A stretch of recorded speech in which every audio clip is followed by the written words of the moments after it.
Bueno, estamos aquí nuevamente para compartir otro mensaje, así que a quienes se están conectando quiero saludarlos, deseando que se encuentren bien y que podamos en esta oportunidad compartir otro tema, y tiene que ver con dos preguntas vitales que Dios nos va a responder a esas preguntas en su palabra, y espero que estén atentos a todos los textos bíblicos que vamos a usar para responder estas dos preguntas, que seguramente ustedes se las formularon alguna vez o alguien les hizo estas preguntas, especialmente personas que saben que estudiamos la Biblia y entonces confían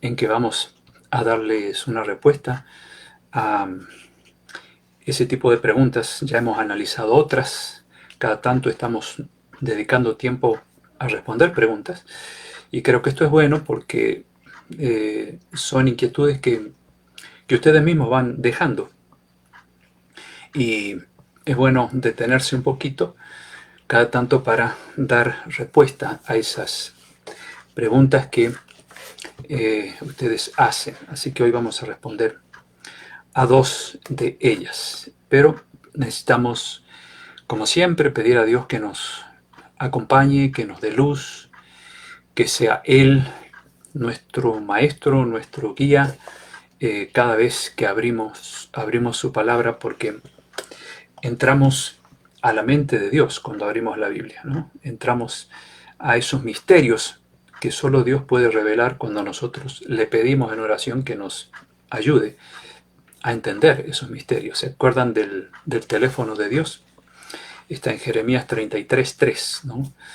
Allí dice: clama a mí y yo te responderé, dice Dios, ¿no? Y te enseñaré grandes cosas ocultas que tú no conoces. Cuando tenemos falta de sabiduría, no podemos comprender algún pasaje bíblico, entonces necesitamos orar antes de abrir la Biblia siempre, ¿no? Aunque no estemos buscando una respuesta, pero cada vez que abrimos la Biblia siempre hay que hacer una oración para conectarnos con el autor de las Escrituras, que es Dios, para pedirle a Él que nos dé entendimiento. Por eso es un libro muy especial, no es cualquier libro, sino el mensaje de Dios para nosotros, y es a Él a quien tenemos que pedirle sabiduría. Bueno, vamos entonces a hacer una oración para poder comenzar con este tema, dos preguntas vitales para Dios. Vamos a ver cuáles son esas preguntas, así que vamos a orar. Querido Padre, te agradecemos porque podemos en esta ocasión estar juntos nuevamente para analizar estas preguntas. Rogamos que nos dé sabiduría, que seas tú el que dé una respuesta a estos interrogantes a través de la revelación que nos has dejado en tu palabra. Bendice a cada uno de los que se están conectando, bendice también a los que se van a conectar en algunos minutos más, y concédenos también la luz de tu Santo Espíritu para que Él pueda grabar en nuestros corazones estos textos bíblicos que vamos a analizar juntos. Te agradecemos y lo pedimos todo en el nombre de Jesús. Amén. Muy bien, quiero saludar a Alejandra María Frugoni Tambasco desde Uruguay. Qué bueno, desde allá nos está visitando Alejandra. Bienvenida. Jessie está saludando allí. También un saludo para ti, Jessie. Víctor Hugo allí está presente. Y bueno, seguiré saludando a los demás. Carmen está allí también. ¿Qué tal, Carmen? ¿Cómo está? Espero que se encuentre bien con su familia. Y bueno, vamos entonces a responder a estas dos preguntas. La primera, hace poquito la hicieron ahí, quizá ustedes vieron. Alguien hizo esta pregunta: ¿qué dice la Biblia respecto de la confesión de nuestros pecados ante un ser humano o ante un líder religioso. ¿Qué dice la Biblia? ¿Está bien que nosotros confesemos nuestros pecados a una persona? ¿Qué dice Dios? Bueno, vamos a ver textos bíblicos. Yo no quiero exponer lo que yo pienso, sino lo que Dios piensa. Y creo que ustedes están en la misma página, ¿no? O sea, quieren ver qué respuestas Él tiene en su palabra. Vamos a ir al primer texto para responder a esta pregunta. Y está en Primera de Juan, capítulo 2, versículo 1. Algunos pasajes ustedes los van a recordar porque los he mencionado, pero en esta ocasión son necesarios estos textos para dar una respuesta a esta pregunta. Primera de Juan 2.1, San Juan dice ahí: hijitos míos, estas cosas les escribo para que no pequen. Y si alguno hubiere pecado, abogado tenemos para con el Padre a Jesucristo el justo. O sea, San Juan aquí, casi al final de la Biblia, al escribir su primera carta, dice que si nosotros cometemos un pecado, pues Él nos manda al abogado, el defensor, que es Cristo, ¿no? Abogado tenemos para con el Padre Jesucristo el justo. Mateo 6, versículo 6, es otro texto que podemos usar, donde Jesús dice: mas tú cuando ores, entra en tu cuarto y cerrada la puerta, ora a tu Padre que está en secreto, y tu Padre que te ve en lo secreto te recompensará en público. Y claro, cuando oramos no solamente estamos pidiendo cosas, sino también pidiendo perdón por nuestros pecados. Y aquí Jesús dice que debiéramos hacer esta oración dirigida al Padre en busca de algún pedido especial, y obviamente cuando confesamos nuestros pecados. De paso, en el versículo 7 de Mateo 6, ¿no? Quiero recordar un detalle ahí importante. El versículo 7 dice: Jesús dice, no uses vanas repeticiones como los incrédulos que piensan que por su palabrería serán oídos. Cuando estamos confesando nuestras faltas a Dios, tenemos que recordar también eso, ¿no? O sea, no estar repitiendo. Porque cuando repetimos es como que no creemos que Dios está escuchando, y hasta creemos que necesitamos repetirle varias veces el perdón por nuestros pecados para asegurarnos de que Él nos perdona. No, antes de que nosotros hablemos con Dios ya sabe lo que hay en nuestra mente. Por lo tanto, por eso Jesús dice, no usen vanas repeticiones, no necesitan repetirle a Dios las cosas. No necesitan tampoco usar una oración en forma repetida como un castigo, ¿no? Para calmar la ira de Dios. Eso no es así. La Biblia no enseña que la oración debe ser un medio disciplinario. La oración es el acto de abrir nuestro corazón a Dios como a un amigo. Por lo tanto, es hablar naturalmente con Dios y no usar repeticiones. Cuando le pedimos perdón, con una sola vez que le pidamos, con fe, porque si no tenemos fe, entonces vamos a repetir, con fe. Entonces Dios inmediatamente nos ofrece el perdón a través de Jesús. Otro texto que vamos a ver es Hechos capítulo 8, versículo 18 al 22.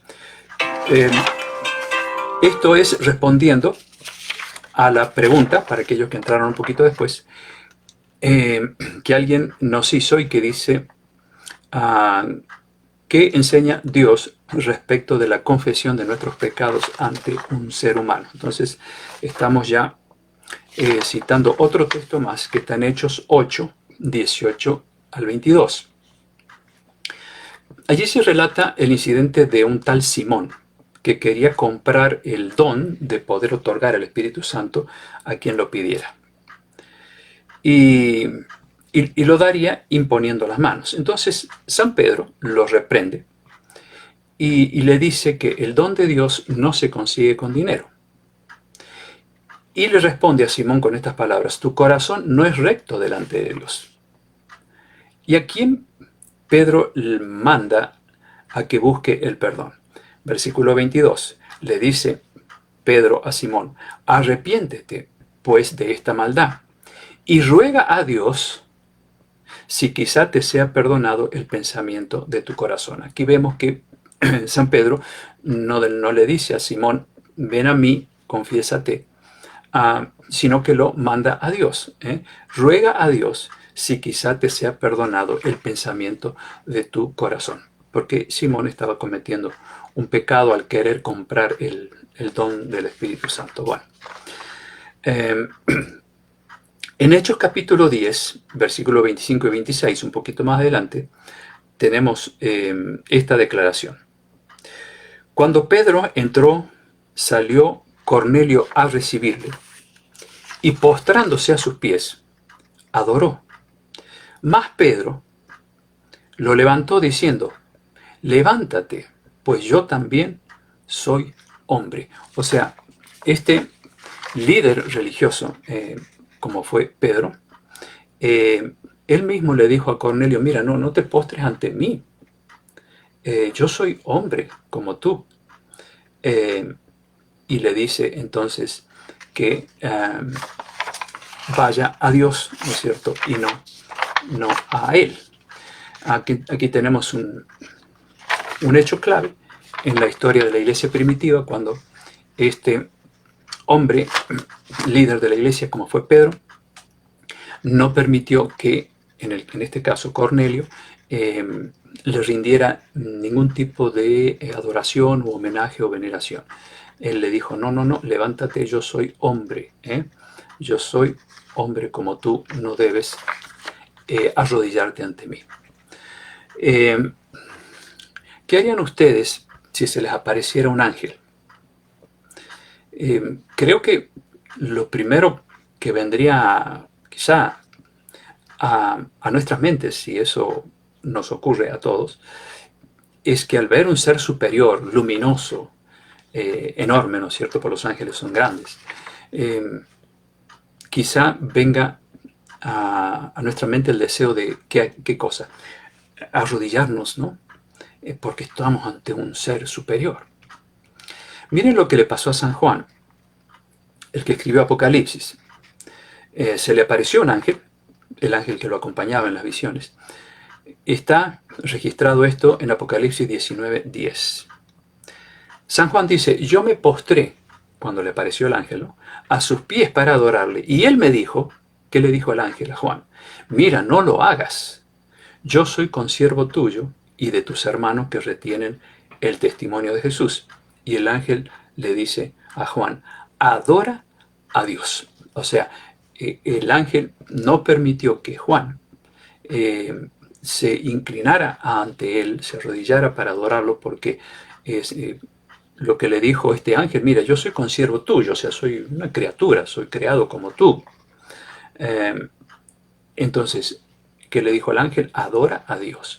O sea, ni siquiera un ángel permite que un ser humano se arrodille ante él, menos entonces un ser humano. Ahora, ¿puede alguien, aparte de Dios, perdonar pecados? Vamos a ver Marcos capítulo 2, versículos 5 al 7.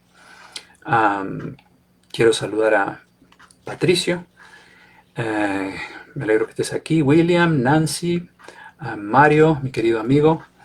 Nora y Daniel, como siempre. Marilú. Pregunta qué tema se tratará hoy. Bueno, estamos respondiendo a dos preguntas. Una tiene que ver con qué dice la Biblia respecto de la confesión de nuestros pecados ante un ser humano. Y ya vamos a ver la segunda después. Pero tenemos que completar las respuestas que encontramos en los textos bíblicos respecto de esta pregunta que uno de ustedes hizo hace poco. Bueno, entonces estábamos en Marcos capítulo 2, versículos 5 al 7, y la pregunta adicional a la primera pregunta, ¿puede alguien aparte de Dios perdonar pecados? Bueno, en este pasaje dice lo siguiente, al ver Jesús la fe de ellos, dijo al paralítico, hijo, tus pecados te son perdonados. Estaban allí algunos escribas y preguntaban, ¿por qué habla este así? Blasfemias, dice. Y entonces ellos hicieron esta pregunta, ¿quién puede perdonar pecados sino solo Dios. Claro, ellos no consideraban a Jesús como el Hijo de Dios. Recuerden que ellos rechazaron a Jesús. Hasta el día de hoy, la gran mayoría de los judíos no lo aceptan como nuestro Salvador. Y por lo tanto, no podían creer que Jesús tuviese la autoridad de perdonar pecados, y se hicieron esa pregunta: ¿quién puede perdonar pecados si no solo Dios? Claro, Jesús estaba allí, podía perdonar, pero la pregunta es válida también, porque el único que puede perdonar pecados es Dios. Ellos no dijeron allí, o no mencionaron a nadie, a ninguna persona, a ningún líder, simplemente mencionaron a Dios, el único, dicen ellos, en eso estaban en lo cierto, que puede perdonar pecados. Ahora alguien dijo, bueno, pero mi líder religioso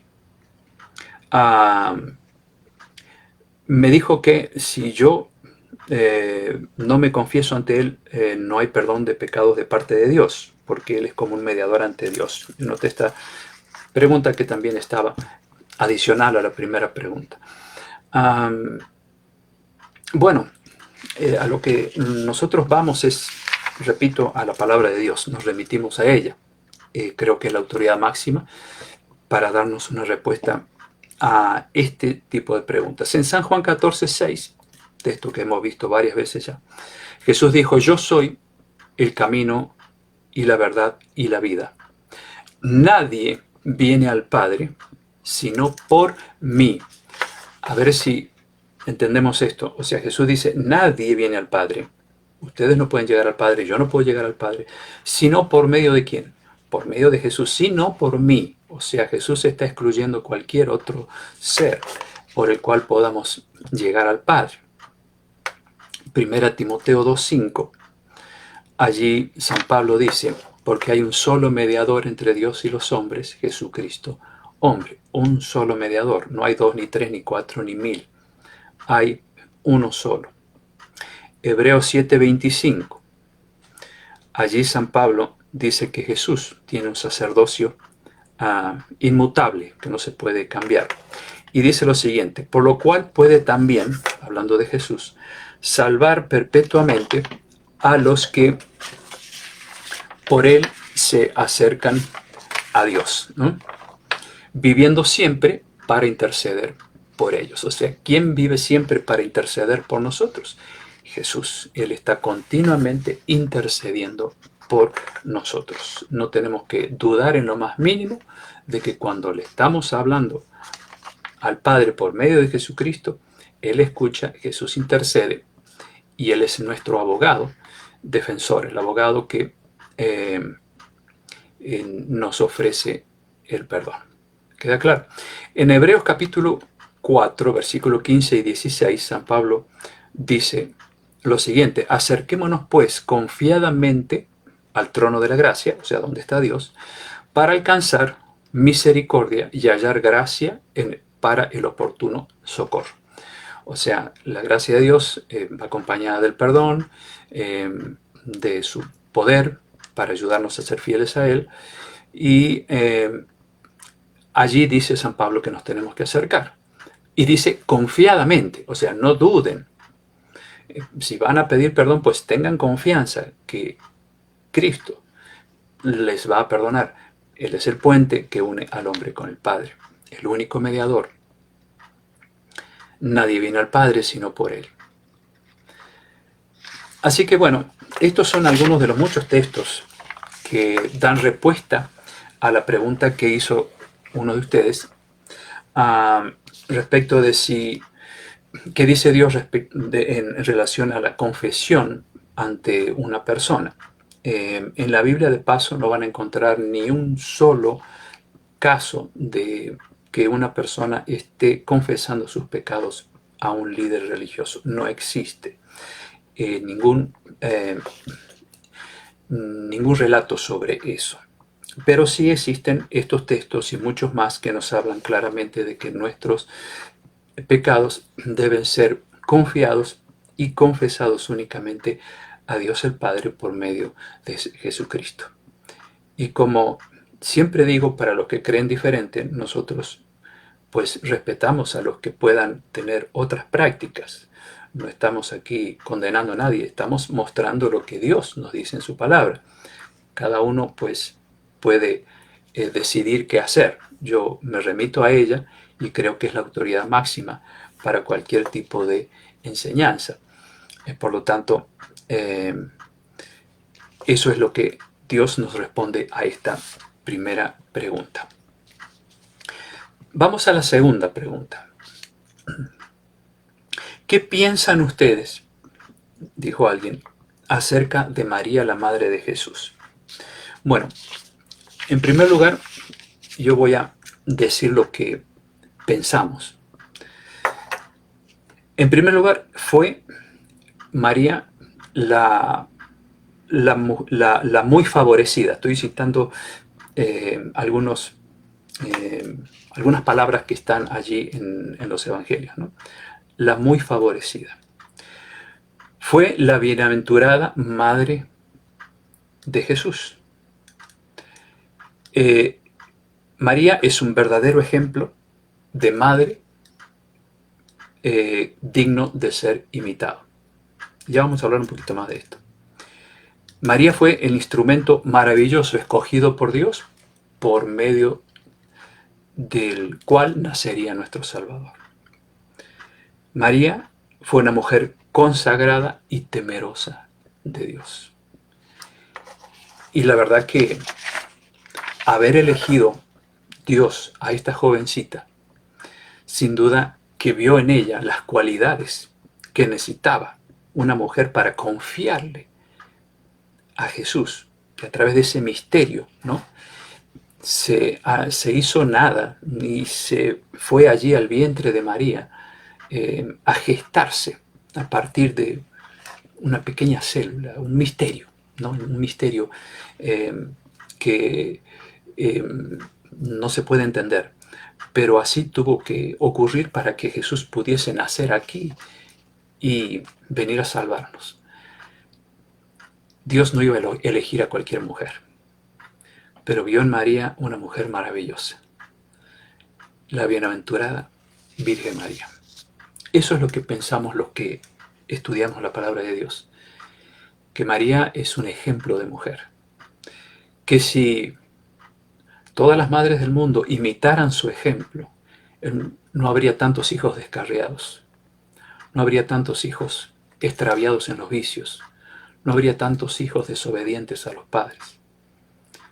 Porque ¿qué hizo María con Jesús? Desde muy niñito, él y José, ¿no?, su esposo, le enseñaron todas las cosas que Jesús tuvo que olvidar, por así decir, ¿no? Porque al hacerse humano, pues todo lo que él sabía tuvo que aprenderlo ahora, allí en la falda de María. ¿Y cuántas madres hoy hacen eso con sus niños? ¿Cuántas madres le dedican tiempo a enseñarles la palabra de Dios a sus hijos? Muy pocas, ¿no? Por eso admiramos a María, por haber sido una madre espectacular. Bueno, vamos a ver algunos textos que tienen que ver con esta mujer. ¿Fue virgen siempre o perdió su virginidad? Porque muchos habrán aprendido de que lo que es la perpetuidad de la virginidad de María. Vamos a ver qué dice la Biblia. Mateo 1, 24 y 25. Y despertando José del sueño, hizo como el ángel del Señor le había mandado, y recibió a su mujer, pero no la conoció hasta que dio a luz a su hijo primogénito, y le puso por nombre Jesús. ¿Qué quiere decir esta expresión no la conoció? Bueno, vamos a Génesis, por ejemplo, capítulo 4, versículo 1 y 25, donde se dice lo siguiente. Conoció Adán a su mujer Eva, la cual concibió y dio luz a Caín. Y en el versículo 25 dice, y conoció de nuevo Adán a su mujer, la cual dio a luz un hijo y llamó su nombre Set. Es decir, esta palabra conocer siempre se relaciona con un posterior nacimiento de un bebé, es decir, con relación íntima. Por lo tanto, cuando en Mateo 1:24 se dice que José no la conoció a María hasta que dio a luz a Jesús, está queriendo decir, no tuvo relaciones sexuales con ella hasta que naciera Jesús. Después de eso sí. Por lo tanto, María perdió, como cualquier esposa, su virginidad, ¿no es cierto? En Lucas 2, versículo 22 al 24, se registra lo que era costumbre para respetar la ley judía, de que cuando una mujer daba luz tenía que presentarse ante el sacerdote para hacer una ceremonia de purificación, ¿no? Ella fue al templo y allí se presentó entonces ante el sacerdote y de esa manera hizo esa purificación de acuerdo a la ley judía. Y solamente hacían esto aquellas personas o aquellas mujeres, obviamente, que perdían su virginidad. Por lo tanto, bíblicamente podemos ver que María perdió su virginidad luego que nació Jesús, como lo hemos leído. No hay tal cosa como la perpetuidad de la virginidad de María, pues no está registrado así en la Biblia ese hecho. Vamos a otro detalle y que está relacionado con los hermanos de María. En Mateo capítulo 12, versículos 46 y 47, dice ahí, mientras él aún hablaba a la gente, hablando de Jesús, he aquí su madre y sus hermanos estaban afuera y le querían hablar. O sea que María tenía otros hijos. Capítulo 13, versículo 56, también de San Mateo, dice lo siguiente, ¿no están todas sus hermanas con nosotros? ¿De dónde pues tiene todas estas cosas? Algunos dicen, bueno, en realidad quizá no eran hermanos, sino primos. ¿Cómo entender si realmente estos eran hijos de María y no primos? Miren, hay una profecía que habla del ministerio de Jesús y está en Salmo 69, versículo 8. Allí, hablando de lo que Jesús haría en esta tierra, dice, extraño he sido para mis hermanos, Jesús habla allí, y desconocido para los hijos de mi madre.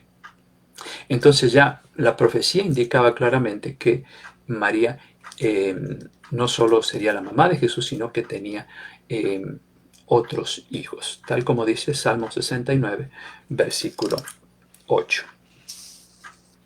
Bueno, y el último aspecto que podemos ver respecto de esta maravillosa mujer, la bienaventurada Virgen María, es responder a la pregunta si ella fue inmaculada, es decir, si ella fue declarada sin pecado. Veamos qué dice la Biblia. Lucas 1:47. María, en ese capítulo, ustedes pueden leerlo detenidamente, hace una exposición muy bonita respecto de Jesús, ¿no? Y en una parte María dice, mi espíritu se regocija en Dios mi Salvador.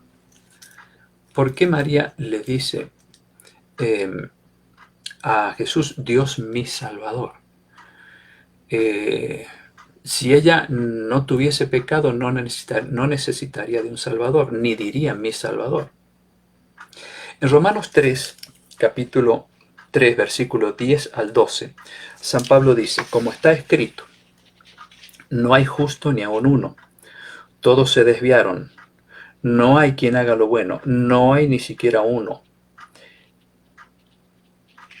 Aquí San Pablo excluye a todos, el único que fue encontrado sin pecado es Jesús, por eso Él es nuestro Salvador. Si Él hubiese cometido algún pecado, pues la humanidad estaría perdida, ¿no?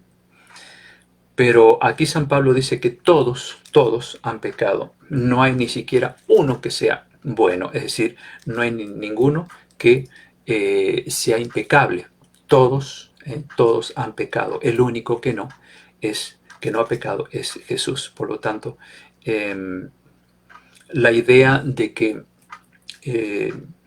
María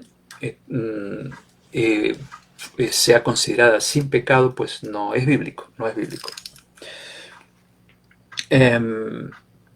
Ahora, volviendo a lo que tantas veces hemos dicho, el único mediador, Cristo, ¿no es cierto? Y como dice Hechos 4:12, en ningún otro hay salvación, porque no hay otro nombre bajo el cielo dado a los hombres en que podamos ser salvos. Está en Hechos 4, versículo 12. En 1 Corintios 3:11, San Pablo dice allí, porque nadie puede poner otro fundamento que el que está puesto, o sea, Cristo. Nadie. Es decir, no podemos nosotros poner a otra persona en el nivel de Jesús, que sea un mediador o una mediadora o intercesor o intercesora. No, el único fundamento, el único que puede perdonarnos, el único que puede oírnos, el único que intercede por nosotros, el único que es abogado, el único puente que une al Padre con el ser humano, a Dios el Padre con el ser humano, es Cristo. Por eso Él dijo, nadie viene al Padre sino por mí, no hay otro puente. Ahora quiero compartir dos textos del Antiguo Testamento para que razonemos un poquito más.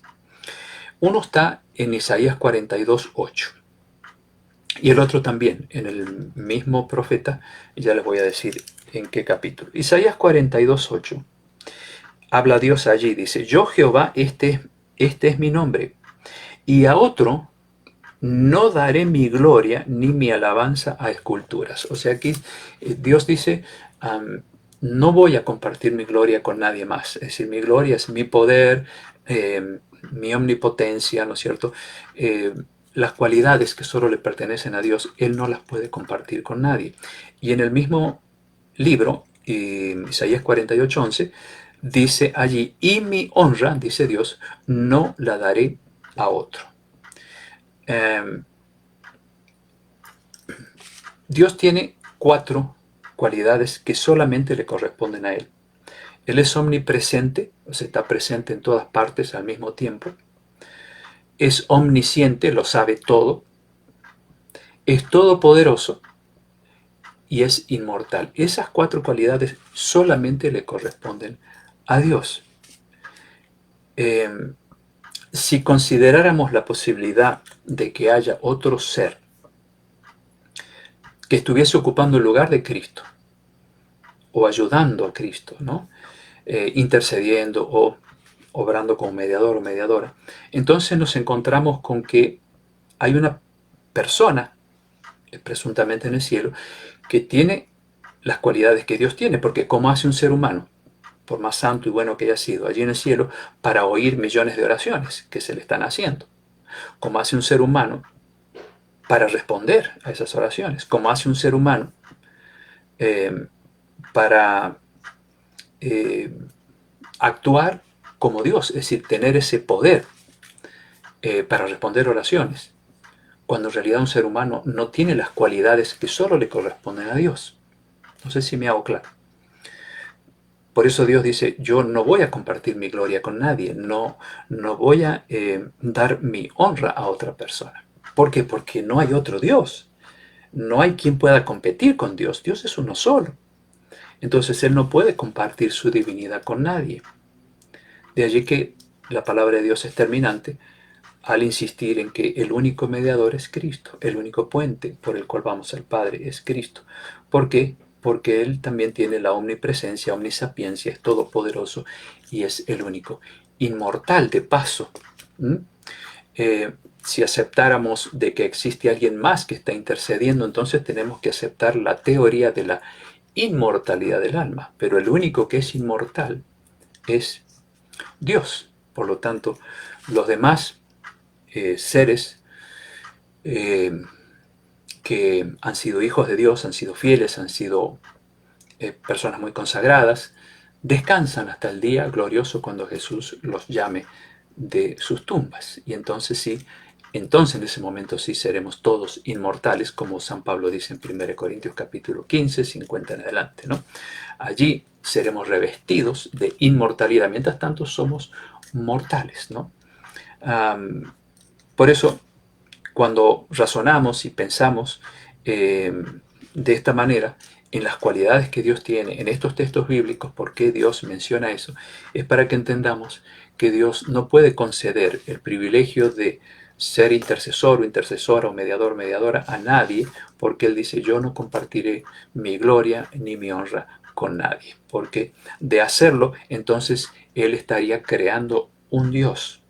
Y fíjense que Isaías 45:10 dice Él, dice Dios, antes de mí no fue formado Dios ni lo será jamás.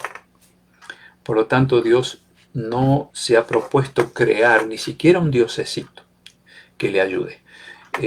Con Cristo es más que suficiente, porque Él es Dios, el Espíritu Santo es Dios, Dios el Padre es Dios, y no hay otro ser divino que tenga las cualidades, esas 4 cualidades que mencionamos. Por lo tanto, bíblicamente se niega la posibilidad de que exista otra persona actuando como Jesús. ¿Va quedando claro? Bueno, ahora, ¿quiénes en realidad honran más a María? Miren, en San Juan, capítulo 14, versículo 13 y 14. Antes de leer este texto, quiero recordar lo que pasó en la boda de Cana. ¿Se acuerdan cuando se hizo el milagro, ¿no?, de convertir el agua en vino, en jugo de uva? Bueno, ese milagro lo hizo Jesús en las bodas de Cana. Y allí estaba María. Y María dijo aquella célebre frase, hagan todo cuanto Él les diga. O sea, María dijo, háganle caso a Él, a Jesús, a mi hijo. ¿Y qué consejo nos da o nos daría María si estuviera hoy diciéndonos estas palabras? Hagan lo que Jesús dice. Bueno, quizá nos mostraría San Juan 14, versículo 13 y 14. Allí dice Jesús, y todo lo que pidiereis al Padre en mi nombre, lo haré, para que el Padre sea glorificado en mi nombre. Si algo pidieres en mi nombre, lo haré, yo lo haré. Por lo tanto, seguramente María diría, miren, hagan eso, recurran al Padre por medio de Jesucristo. Porque todo lo que pidamos al Padre en el nombre de Jesús, yo lo voy a hacer. No dudemos de eso. Juan 2.5 es lo que cité recién cuando ella dijo, hagan todo cuanto Él les diga. Ahora en Hechos, capítulo 4, 11 y 12, ya hemos dicho, es el texto que nos habla de que en ningún otro hay salvación, no hay otro nombre dado a los hombres en quien podamos ser salvos. Un texto que excluye totalmente a cualquier otro ser humano. Vamos a otro, ya para ir terminando, otro texto que está en Lucas 11, versículo 27 y 28. Lucas 11, 27 y 28. Mientras él decía estas cosas, está hablando de Jesús, una mujer de entre la multitud levantó la voz y le dijo, bienaventurado el vientre que te trajo y los senos que mamaste.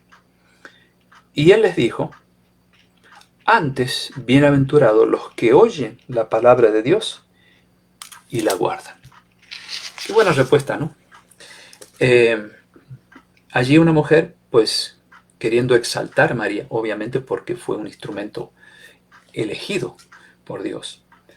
Sin embargo, Jesús dijo, bueno, más bienaventurado es aquel que oyen la palabra de Dios y la guarda.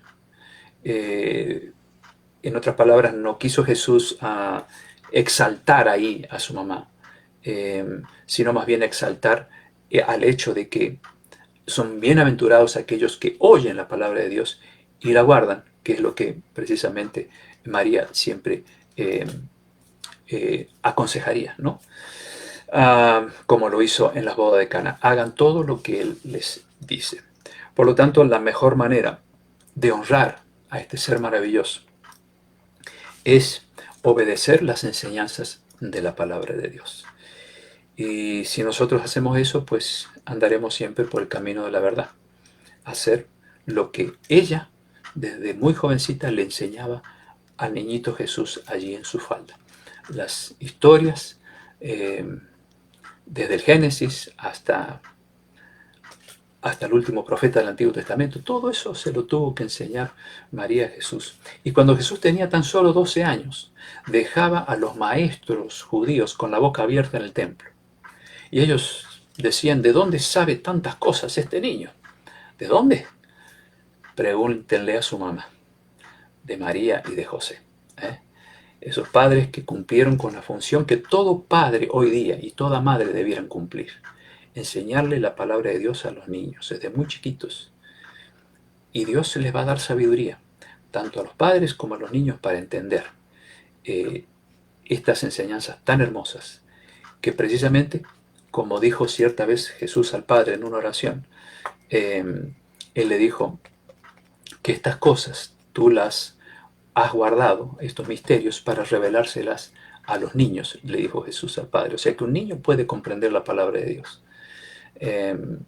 Así como Jesús desde niñito aprendió de María y de José. Ahora, ustedes quizás se preguntarán, bueno, ¿de dónde surge este dogma de la intercesión de María? Bueno, si ustedes van un poco a la historia, van a encontrar que hasta el año 300 después de Cristo nadie creía en este dogma, no se enseñaba esto.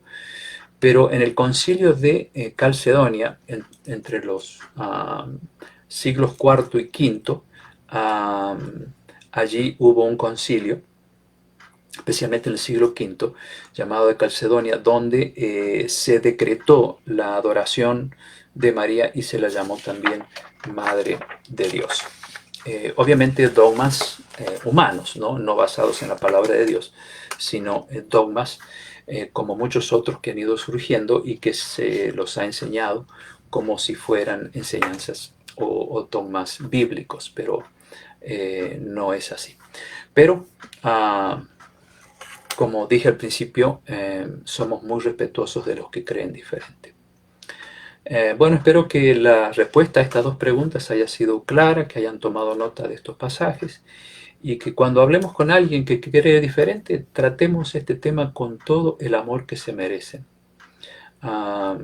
Y yo lo hago así también con aquellos que trato de hacerlo, ¿no? Porque pues cuando no se conoce la palabra de Dios, se pueden aceptar otras doctrinas como que provienen de Dios, pero cuando uno les muestra, el escrito está con paciencia, con respeto, entonces la persona puede entender y podrá finalmente tomar una decisión u otra, o quedarse con lo que dice Dios en su palabra, o quedarse con lo que le han enseñado. Todos tenemos libre albedrío, nadie obliga a nadie a aceptar lo que uno cree o lo que el otro cree. El respeto, ¿no es cierto?, y el amor por todos los demás es lo que debe prevalecer en nuestra misión como cristianos al compartir la palabra de Dios. Así que bueno, estas son las dos preguntas y las respectivas respuestas. Si algo por ahí no quedó claro, hagan la pregunta allí. O bien repasan el video. Muy bien, vamos a saludar a algunos más que no he saludado. Tenemos algunos pedidos de oración. Yo anoté ya 3 pedidos. Aquí en Nora hago un pedido de oración por los incendios en Alpa Corral, un lugar que yo amo mucho, de Sierras, allí en Córdoba, que lamentablemente hoy me enteré de que los incendios están llegando allí a ese pueblito. Y también otros lugares como, menciona ella, Albacas, Chacá y toda esa zona de mi querida Córdoba. Claro que vamos a orar, Nora, por estos lugares para que Dios mande lluvia, ¿no? Ana, bienvenida. Héctor, no es San Pablo, es Pablo, es es Pablo el apóstol o hermano? Bueno, en la Biblia aparece como ese Pablo, ¿no?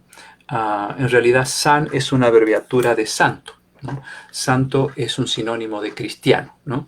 Lo que pasa es que con el tiempo se fue modificando esa palabra, pero en realidad decir sano, santo, es decir cristiano, ¿eh?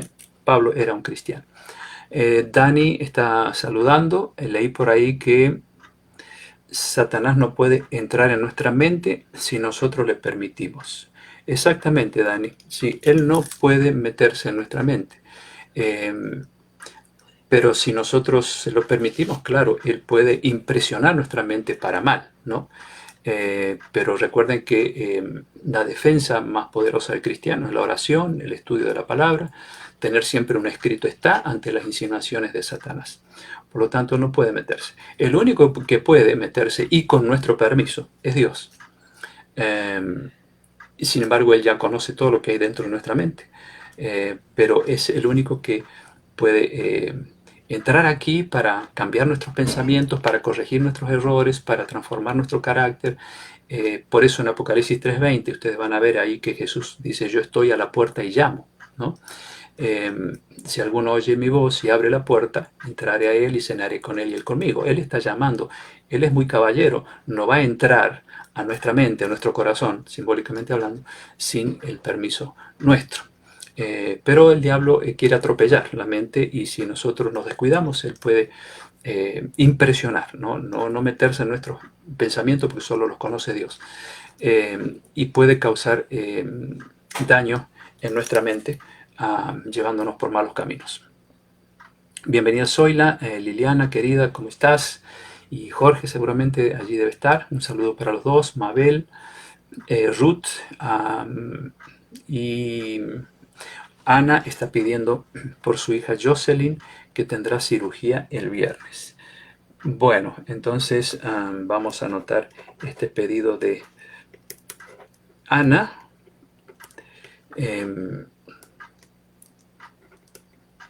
Por su cirugía, por Jocelyn, ¿no? El pedido de Ana por su hija Jocelyn. Muy bien, aquí tengo algunos otros pedidos que me pasó Miriam.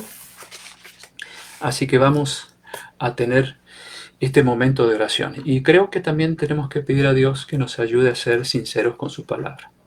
Como dije vez pasada, hay veces que las verdades de Dios cortan la conciencia, ¿no? Cuando un médico tiene que sacar un mal, ¿qué tiene que hacer? Algo que él no quisiera hacer, usar un bisturí, cortar. Y entonces de esa forma puede extirpar el mal. Y a veces Dios corta también nuestra conciencia al enseñarnos verdades que no conocíamos. Y al estar aferrados a otras enseñanzas por muchos años, nos hemos encariñado mucho con esas creencias. Y Dios entiende que cuesta dejarlas de lado si queremos hacer lo que Él pide, ¿no? Pero recuerden que Él, si corta, es para sanar, como lo hace el cirujano. Por lo tanto, pidámosle a Dios que nos ayude a entender estas cosas y ponerlas en práctica para nuestro bien, ¿no? Y para que Dios esté contento de saber que andamos en sus caminos. Así que vamos a pedir por eso y también por las peticiones que aquí se han anotado. Veo que Zoila está pidiendo por Darío. Él fue diagnosticado con angina roja. También puede tener síntomas del COVID. Así que vamos a orar por Darío para que él pueda encontrar sanidad en el poder de Dios. Muy bien. Pienso que no hay otro pedido. Estoy repasando aquí. Veo que... a ver, Nancy nos cuenta algo aquí. Nancy Elizabeth Jacobo dice... dice: buenas noches, pastor, Dios lo bendiga en familia. Quiero contarle que hoy es el día más feliz de mi vida. ¡Qué bueno! Agradecer a Dios por escuchar mi súplica. Amo a mi Jesús, mi hijo mayor, por quien tantos años clamé, decidió bautizarse y fue la noticia más feliz de mi vida. Bueno, qué bonito, ¿no? Una decisión maravillosa, decisión de valientes, ¿no? Me gustaría que usted le dedique unas palabras a Maximiliano Barraza Jacobo por su sabia decisión de entregar su vida a mi amado Jesús. Oren para que Satanás no malogre esta gran bendición. Bueno, ¿qué puedo decirle a Maximiliano? Que ha tomado una decisión maravillosa. El bautismo, tal como Jesús lo hizo, para dejarnos ejemplo, es un mandato también para que aquellos que conocen a Jesús un día entreguen su corazón totalmente a Él a través de este acto maravilloso que es el bautismo por inmersión. Así que, Maximiliano, quiero felicitarte por esa hermosa decisión y animarte a que te mantengas siempre unido a Jesús en todas las pruebas que vas a tener después, ¿no? Porque la vida cristiana no siempre es de color de rosas. Hay dificultades, hay pruebas de fe en las cuales tendremos que aferrarnos mucho del poder de Dios para ser más que vencedores, como dice San Pablo, ¿no? Así que adelante, joven, y hermosa decisión. Te mando un gran abrazo. Bueno, vamos entonces a tener una oración por estos pedidos. Querido Dios, te agradecemos por darnos respuesta a estas dos preguntas que muchas veces las hemos hecho o las hemos escuchado de personas sinceras que quieren saber. Y tu palabra nos ha dado una clara respuesta, no solo con un versículo o dos, sino con unos cuantos textos bíblicos, para que sea ella la que nos responda de una forma o de otra y podamos entender. Ayúdanos a ser fieles a lo que nos has dejado revelado en tu palabra. Ayúdanos a respetar y amar a los que piensan diferente, a los que creen diferente. Ellos también te aman y han sido enseñados de esa manera, pero un día escucharán tu verdad a través de tu palabra y tomarán una decisión. Rogamos, Señor, que como hijos tuyos seamos fieles a tus enseñanzas y a transmitir estas cosas con mucho cariño a aquellas personas que no saben de estas verdades. Queremos pedirte por Patricio. Él está teniendo un poco de fiebre. Rogamos que le dé sanidad, que pronto pueda sentirse bien. También por el jovencito Darey, un jovencito que acaba de cumplir 13 años y que está con un problema de salud también. Pedimos que tu poder se manifieste en su cuerpo y pronto pueda recuperarse. Nora está pidiendo por los incendios que están afectando nuestra provincia allí, Argentina, nuestra querida Córdoba. Lugares hermosos que hemos conocido y que ahora están siendo afectados por estos incendios. Rogamos que envíes lluvia para que esa lluvia apague esos incendios que están destruyendo tanta naturaleza y también muchas casas y también llevando a la muerte a muchas personas que están peleando por el fuego, que arriesgan sus vidas como los bomberos. Pero también incendios que hay aquí en el país donde estamos, allí en California. Los incendios siguen sin tregua, están cada vez arrasando con más lugares y destruyendo muchas casas y también destruyendo todo lo que encuentran a su paso. Hay incluso seres humanos que han fallecido por causa de estos incendios. Rogamos que traiga lluvia a ese lugar si es tu voluntad y que ayudes a los que están luchando para combatir estos fuegos. Sabemos que son llamadas de atención que tú le estás haciendo a este mundo, que está alejándose cada vez más de ti. Pero rogamos en tu misericordia que envíes una solución para que pronto este fuego se apague, si esa es tu voluntad. Pedimos por Jocelyn, la hija de Ana, que va a tener una cirugía en estos días, que tú dirijas la mano y la sabiduría de quien va a realizar esta cirugía para que todo salga bien. Y también por Darío, este hijo de Zoila, también rogamos que tú lo asistas con tu poder y le ayudes en su problema que le está afectando. Y si algún otro pedido nos ha quedado pendiente, rogamos que lo cumplas conforme a tu voluntad. Gracias por escucharnos, gracias porque sabemos que esta oración ha llegado a tus oídos y que tú estarás atento a estas necesidades que te hemos expresado en esta ocasión. Bendice a cada uno de los que han estado aquí conectados, bendice a sus seres amados, danos a todos un buen descanso en esta noche. Lo agradecemos y lo pedimos en el nombre de Jesús. Amén. Bueno, mis queridos amigos, hermanos, Cristo, gracias por estar allí y por sus comentarios y por sus pedidos de oración. Que Dios los bendiga. Y si Él lo permite, pues el viernes estaremos nuevamente para compartir otro estudio de la palabra de Dios. Así que les mando a todos un fuerte abrazo y que la paz de Cristo esté en el corazón de cada uno de ustedes. Nos vemos.